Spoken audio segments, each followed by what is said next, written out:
Kumusta mga kaibigan, maligayang pagdating sa aking channel. Ang sikat na aktres na si Enjen Akurek ay nagpapatuloy sa isang mas malaking kaguluhan araw-araw, habang ang mga bagong pahayag mula sa agarang paligid ay nalilito. Hindi ito isang paghahanap para sa hustisya, hindi isang ganap na nakaplanong operasyon ng paghihiganti, isang mapagkukunan ang nagsabing mayroong mas malaking kapangyarihan sa likod ng mga eksena. Si Enjen Akurek, na hindi nais na nasa isip at karaniwang iniiwasan ang pagpunta sa agenda kasama ang kanyang pribadong buhay, natagpuan ang kanyang sarili sa isang posisyon na hindi niya may pagtanggol sa oras na ito. Ito ba ay talagang pagsasabuatan?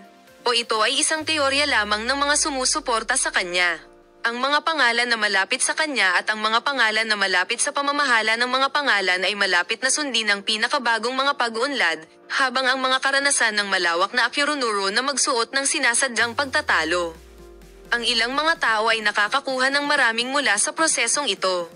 Sa palagay nila ay tahimik si Enjen.